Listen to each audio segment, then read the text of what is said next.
The number of young people hurting themselves has risen dramatically. This is an epidemic. In 1 year, almost 19,000 Nearly children. 19,000 children And the number were of admitted to hospital hospital admissions has for gone up by self-harming. 14% We in 3 really years. want to make sure that government puts lots more money We've into got a child and nation of adolescent deeply mental health. unhappy children.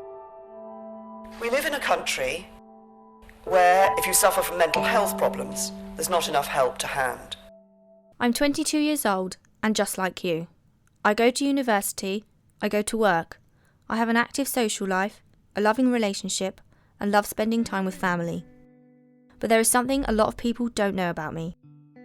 I have a mild form of anxiety and it flares up in different ways. You may have heard of the word hypochondriac. That is me, and I can tell you, it is draining. The constant worry and stress that there is something seriously wrong with my health is completely normal.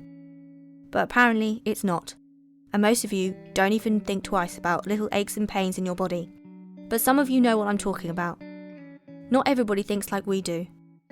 It is an ongoing battle of questioning my body. A pain in my chest, I'm going to have a heart attack. A simple headache, I have a brain tumour. Or even to the extent that my arm starts to ache, I'm about to have a stroke. Over the next 30 minutes, I'm going to take you on a journey. My journey. I need to find out why I'm like this, and why other people like this, and how the world perceives us, and what can be done about it. But it's not just health anxiety, this is just one of many. Mental health covers a range of conditions. We'll hear from people with depression, anxiety, bipolar, and borderline personality disorder. And the professionals, people who are here to help me and you. On Christmas Eve last year, I threw myself out of a third-storey window. It varies from person to person. If I've got a mental health problem, then I'll do my very best to hide it from everybody, including sometimes family and really good friends. It's crazy how much your mind can take over your body. I was like, what am I going to do about, I'm going to die, I don't want my mum to find my body, that's horrible. Have some consideration, Stevie. People need to want to help themselves. It's trying to recognise that you are Rosie and you are the unique and wonderful person that you are, with all your life experience today, all your abilities and all your kind of personality. But this health anxiety is a separate issue. It's an illness. But I think the main cause of it was breaking up with my ex. Luckily, my counsellor found out what it was, and I had a really bad childhood. That you're not alone. I promise you, you're not the only person in the world that has this. I made my bed, now I've got to lay in it. If you feel like you're a failure and you're telling yourself that you're useless, what's the point getting up and going to a lecture? What's the point going to go to work? I hate her for ruining my childhood, and I hate her for making me suffer the depression. I think a lot of people they get so caught up in how they're feeling, they forget that they're actually strong enough to help themselves. Well, I think the most helpful thing is just to have a safe, confidential space. When friends asked to go out, I wouldn't go out and make an excuse up because I didn't feel that they would get it. We'll make sure that mental illness gets the attention it deserves in funding, research and technology investment. Mental health is happening now. It has finally reached the top and the government is doing something about it. Universities are struggling to cope with the rising demand of mental health services for students. 1 in 10 students have a diagnosable mental illness. Depression is a reality for a lot of teenagers in the UK, and more than half of those self-harm. 50% of mental health problems develop and are noticed by the age of 14, and more than 75% by the age of 24. My name is Keith Warren. My name is Melanie Phelps. My name's Stevie Miller. My name's Jamie van der Werve. Hi, my name's Ashley Travaskis and I'm 21 years old. I suffer with anxiety and panic attacks. It started initially from a breakup with a relationship I was in, and I didn't realise I suffered from it. I was fine after I broke up with him, but it was a few weeks afterwards I realised what had happened, and this thing sort of started taking over my mind and my body. I don't know how my anxiety started. I just remember one day it progressively got worse. My bouts of not eating properly got more frequent. From the moment I woke up to the moment I went to bed, it was a problem for me. I was constantly feeling every emotion all at once, but I thought this was normal. I'd wake up in the morning with my stomach in knots and just about be able to drink a cup of tea. For that certain week, my boob would feel a bit sore, so I'd be panicking that I had breast cancer. And after my appendix exploded, it spiralled out of control. And we waited there while you went down, and you were a lot longer than what they said you were going to be. So when you came back, they said that your appendix had perforated, so they had to take a lot of stuff out. You were quite poorly when you came back, but we were hoping you were going to come back out the next day, but obviously things didn't go quite as we planned it to be. And then I think you completely broke down. I mean, every time a nurse came near you with a needle, you knew it was going to hurt because you obviously had an infection in where your cannula was. Any injection in there, and you just freaked out. Couldn't take any food, was being sick, and I think then that's when the anxiety kicked in. Couldn't cope with anything. Worried about being left alone, and lucky enough you had Ross, who stayed with you, who was a great help because obviously we had the younger kids and we had to take them home and we couldn't be there. I'd wake up at midnight and you'd be standing over my bed crying, and saying to me, oh, there's something wrong with me, you know, this hurts, and I would have to take you back to bed and give you a big hug until you calm down and sort of reassure you that everything was all right. This went on for such a long time, but even during the day you'd get a pain in your stomach, and it could have been, it was like a year after you'd had your appendix, and you'd get a pain in your side and you'd freak out that it was your appendix again, and we'd say to you, Rosie, you don't have an appendix, it can't be your appendix, it's just a twinge or something like this. And it would take ages for us to be able to reassure you that there was nothing majorly wrong with you. My mum tells the story better than anyone because she saw me at my worst. Even when your dad, you know, he'd have to calm you down sometimes because you'd just be crying about a pain that you had, and it was just horrible because you just don't know what to do, you know, to help someone like that, because all you can do is just like convince that, you know, just to reassure them that there isn't anything majorly wrong. And, you know, you'd come back to us saying, yeah, but you thought that about me having appendicitis. And it was like, yeah, but Rosie, that was something that was out of our hands. We couldn't know that.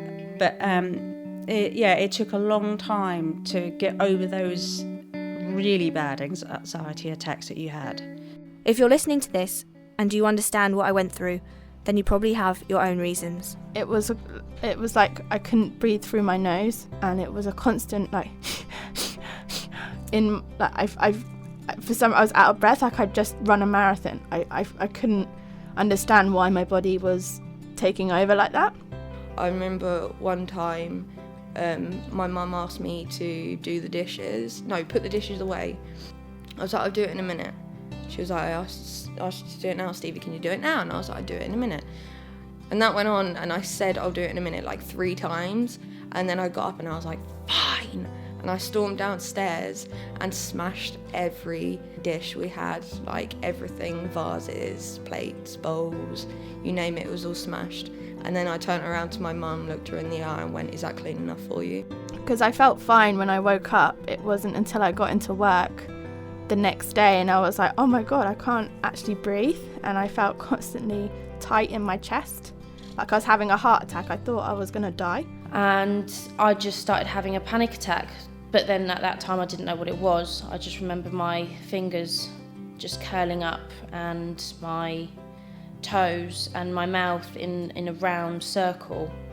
And I started to panic and I couldn't lift my body up from the sofa. I remember one time I was sitting in my bedroom and my mum was in the bed. Her bedroom was next to mine. She had her partner, well, it was her wife, and I thought I heard them doing like inappropriate things, So I get up and I like kick the door down. But I'm like 9-10 years old. Kick the door down, and my mum had like a 4-poster bed, but she didn't have the huge posts on them. And on every corner was this like pretty metal thing, and they come off and they're really heavy, like really heavy. And I remember I like sort of pulled it off and I just lobbed it at my mum's wife's head. She just missed it, but if it had hit her in the head, she would have died. That would have killed her. Educating the masses and battling the stigma on mental health is a massive mission, but it is happening. During this journey, I opened up to so many people. The weight had lifted off my shoulders, but only momentarily. I had my first panic attack in a year and I was scared as I thought it was under control. I was a mess. Panic attacks are not just hyperventilation and rocking backwards and forwards, they take different forms. Unpredictable bouts of rage and irritability, obsessive behaviour which may be part of OCD, fast talking and stuttering over words, not talking at all or sitting rigid and looking zoned out. Everyone is different. I would get a sinking feeling rush through my body when it began, which made me feel dizzy. My stomach would knot up, my breathing would become heavy, and my mind would go into hyperdrive. This meant I couldn't eat, and I was highly irritable and short-tempered. Depression, anxiety together is really kind of double dose of distress. Just not feeling good.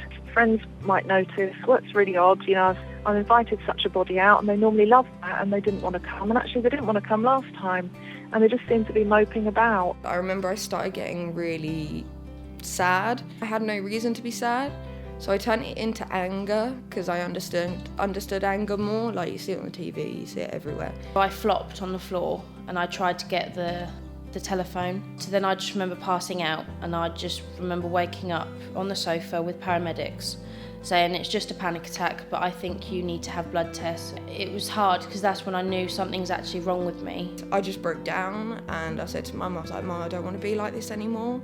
I really don't want to be like this. Like, I hate it. I'm a horrible person. So then I started getting anger management. We realised there was like a deeper problem. Like, I wasn't just like a angry child, like there was a deeper problem. Anxiety is quite a normal and often helpful state of mind that protects us, but if that becomes out of control, then it can escalate into something that's really quite unhealthy. It's hard to say what a general cause is. I remember there was a time at the beginning, went into a petrol station and I pulled up and I couldn't get out of my car. I was there, I was stuck for like half an hour. Obviously all these cars beeping at me, making me a lot worse. And someone had to come get me, had to come rescue me, because I was just crying, I was distraught in the car. And it's things like that, you think, why is a petrol station scary? But it is when you're feeling that way. Things like social media as well is becoming linked with disorders and problems, not because people are necessarily being bullied on it, but because people find that in itself another stress on their life. I don't force you to believe or think things, but unfortunately media is around you and social pressures mean people in this case are more under pressure now than they were before. When I was a kid, you didn't have an internet, of course, or a Snapchat. No one could bully you from a distance, had to bully you up face to face. So 30 years ago, if someone wanted to bully you or be bad to you, they'd have to say it to your face. These days they can bully you from 100 miles away. This lunchtime, we are swiping through your Instagram feed, if you've still got one. The surveys claiming the app can be the worst for your mental health. Understanding anxiety can help decrease the stigma and help calm a person faster and get them out of that state. These are just a few, but it gives you an idea of the different attacks people can have. This goes for depression, bipolar and borderline personality disorder. The more we understand that everyone's mental health is different and that 1 in 4 people will experience some sort of mental health issue in their life, then it can become easier to talk about. Professionals are here to help, and I wanted to find out what they can offer. My name is Melanie Phelps and I'm a chartered psychologist and Associate Fellow of the British Psychological Society, and I work with adult mental health. Well, I think the most helpful thing is just to have a safe, confidential space. So you've got an hour where no one's going to judge you, and no one's going to dispute that you're really distressed, or there's no kind of nothing silly or stigmatized about it. But you've got a mental health practitioner who does get it, who does understand. My full-time job is a coordinator within the NHS, and my other job is a counsellor for younger people. But unless they're willing to accept that they have a problem and accept help, it's not going to work. Don't be scared, because it is so worthwhile. When I was signed off from work, I self-referred myself to CBT, which is cognitive behaviour therapy. And you've got time to talk about how you feel, about your worries, about your concerns, about what's led you to kind of breaking point, or what triggers. We work out together what actually got you to this situation. If you obviously there's ways and means of getting better without having to go to the doctors, like checking your diet, your lifestyle. Are there things around you that don't make you happy but you feel you need to keep them there? No, you don't. Get rid of them. If they don't make you happy, or they don't give any reason for them to be there, get rid of them. It's a 6-week wait, but what you do, they call you up and they have an initial call with you to sort of discuss what's going on, what's happened in your life to make you feel this way, and why you think you need the CBT. So I guess the best thing for young people or anybody who experiences these kinds of problems is to kind of recognise it and not push these feelings away. In doing that, they can seek help, speak to people like their friends, other support networks, medical professionals, their GP, counsellors.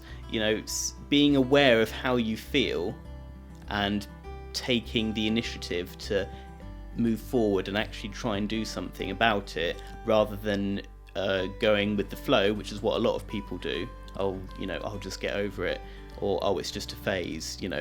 Being aware of things, or being aware of being in states of mental distress and actually addressing it, I think that's the best piece of practical advice that can be given in these situations. So they spoke to me, and after they spoke to me, they realised I might need it quickly because it was affecting not only my work life but my personal life. So they sort of fast-tracked me into the therapy. I had a gentleman called Costa, and he was amazing, and if I could, I would still refer myself now to keep it going. So you have 6 weeks worth of the therapy, and you go to him, and he would sort of not try and make me talk about why I was feeling upset, but he would explain to me why things were happening to me and how to control them. So it was more of a sort of a mind, body, soul kind of lesson. My name is Keith Warren. I'm a speaker and a trainer, and my company is called The Big Picture. Learn to like yourself somehow. Find a way of liking yourself. So if I say good boy Keith in this case, that's my name. If I say I love you Keith, well, I only started saying I love you Keith probably about 10 years ago. Before that, I was also the same ilk, where in fact people start to sort of say bad things about themselves or feel that they're no good. They start to blame themselves, feel responsible. So if I was talking to a teenage person, I'd want to find ways to have affirmations they could say every day of saying good things to themselves. Just sitting there and hoping that in this case your problem will fix itself or not fix itself is, am I good enough? And 2 is, will I be loved? And those 2 questions alone are really powerful. He taught me things and pushed me as well to do things that I never wanted to do. So like going to a supermarket, each week he would say, right, so the first week he made me just walk up to the shop, not go in. And that was a challenge in itself. So once I did that, it was like homework. The second week I had to go into the shop and then walk back out. The third week I had to go in and buy 1 item and walk back out. And then so on and so forth. A few months ago, my sister was diagnosed with severe anxiety and depression. You never really understand severe mental health until someone you love goes through it. I get annoyed at her for sleeping all the time, last-minute cancellations, and not doing the things that she would normally do. But then I realised that this is not her fault, and the tablets were making her tired. She hasn't been able to talk about it yet. You know when people just have a bad day and nothing's going right for you? Well, it's kind of like that, but things can be going really right for you and like, oh yeah, this is a really good day. And then just out of the blue, it could be like nothing, or it could be something just really tedious, like someone said something or whatever, and that's it, your day's ruined, you're just depressed, you're miserable, you're a lot more impulsive, that's the word. I couldn't even get out of bed, I'll be honest with you. I was signed off work for 2 or 3 weeks, purely because I was just a mess. I was forced to eat, forced to have a shower, like normal everyday stuff that you do it like when you wake up, and the thought of it would kill me. Like, I just didn't want to do it. I wanted to have no light in my room. I'd have the curtains shut. I struggled to sleep. I remember she used to abuse me really badly, and there was nothing I would do about it. Especially me, I'm really, really impulsive. Like my self-harm, I've gone months without doing it, which is just crazy for me. And then the smallest tedious thing will happen, it'll come into my head and I'm like, go. And then I'm like, why did I do that? I really didn't need to do that though, did I? And it's the same with like suicide attempts as well. Like, not all of them, a lot of them are planned. I'm really particular about everything. But some of them have just been really like impulsive, like, I just can't do this anymore, let's stop myself. But I got out of it. There's people out there to help, and if you don't seek it yourself, you'll never get it. I believe in you and me. We are strong.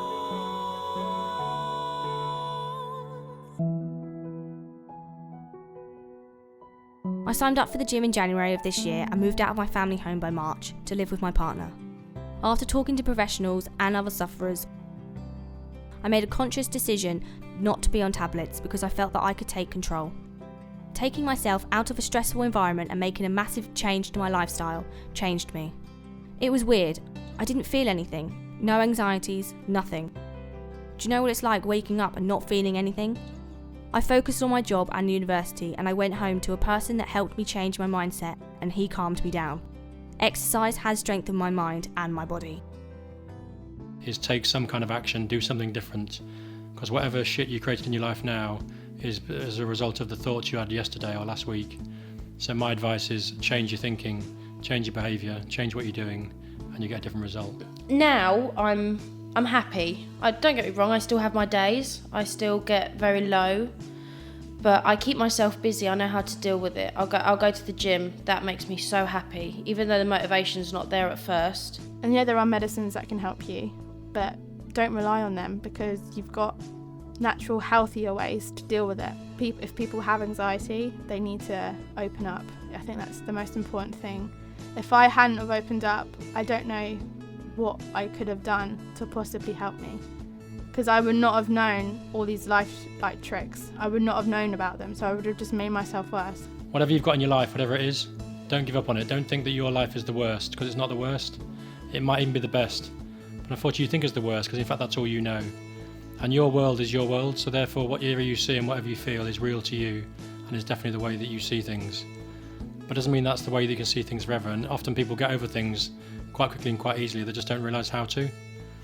So don't think that in this case that it's the end of the world. It just isn't.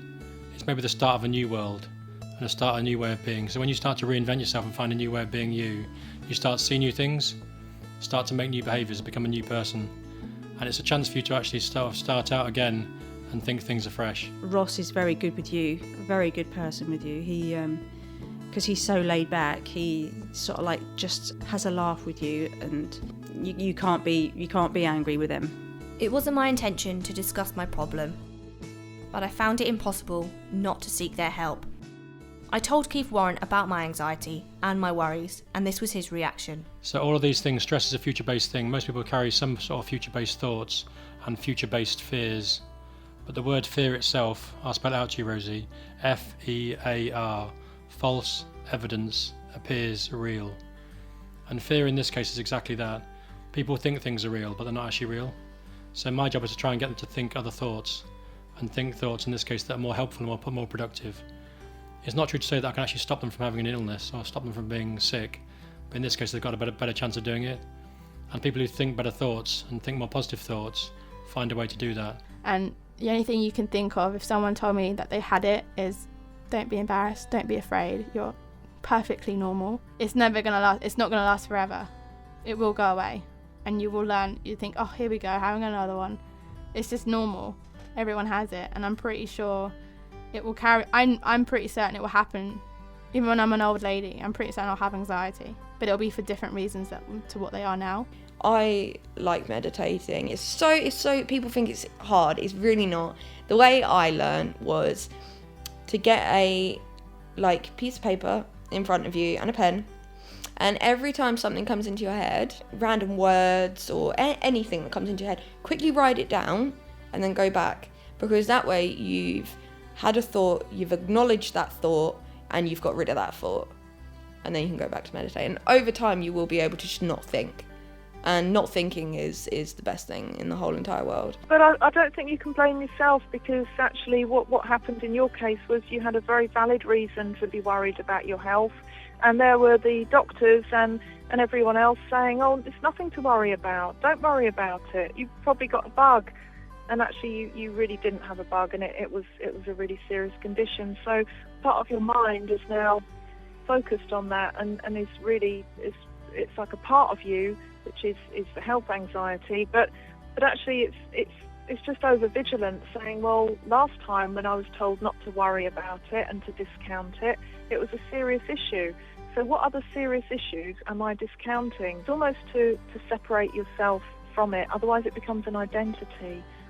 So yeah, it's good that you shared it. It's good that you try and recognise it as a separate thing to you, that you've got this at the moment. It doesn't mean you're always going to be stuck with it. But it's almost like an unwelcome visitor in your head. The more you pay attention to it, the more you listen to it, actually the bigger it gets. And other things they can do as well is they could need to start flipping their thoughts. So rather than saying the bad things I talked about, is start to find ways to say good things, or find good things about themselves. But people in this case who are upset are often brilliant at saying shit things about themselves. They'll say, I hate myself, I smell, and I say this to my daughter, I say, Millie, I don't like you, you smell, you've got no friends, you've got no future, blah, blah, blah. And she knows that's a joke, but actually people unfortunately who don't like themselves say that really, in very serious terms, and they actually mean it. But it's not their fault. And I think that many people out there who think that they've got mental health issues or feel anxious, I'm not being funny to them, but in fact it's not their fault. That's how life is. So it's not the thoughts you have, it's how you deal with them. And most people in this case, positive or negative, will have bad thoughts. The question is how you process them and what you do with them. You're a lot calmer now. I can still see you thinking in your mind things, and then I can see you working yourself up to a level that you'll start screaming and shouting. We're able to talk about things more to help you bring that level down. You certainly don't get the anxiety that you used to do. You see, telling people is not the worst thing you can do. It actually is the best. People's reactions are not going to be as bad as you think they will be. I told my other half after 6 years of being together, and he didn't even know. I don't know why I kept this to myself for so long. There's a hope that's waiting for you in the dark. You should know you're beautiful just the way you are. And you don't have to change a thing, the world could change its heart. No scars, see you're beautiful. With stars and we're beautiful. You do though, because you're probably doing the same thing. Telling him was the best thing I ever did, and I wish I had done it sooner. A problem shared is a problem halved. It couldn't be more true. I know it's not easy, trust me. I'm not an expert. I just wanted to understand what I could do to help myself, and potentially help others. It's not just family and friends that you can talk to. There are organisations and charities that want you to talk to them. They want to help. Mind.org, the NHS, the Mental Health Foundation and Time to Change are just some of many. We are Mind, and we are working together to make a huge difference for now and the future. At the Mental Health Foundation, we have a better future in mind. A better future means providing greater services to our friends, our families, our neighbors. But you don't have to be an expert to talk about mental health. Just having a conversation can really help. Hear our stories online. And start your conversation today. It's time to talk. It's time to change. The help and support is there for you. You just need to be brave and start talking. If there is one thing I want you to take from listening to my journey, it's that I want you to do what I did. Talk to somebody. Take the first step to improve your well-being. I've done it, and you should too. Take control.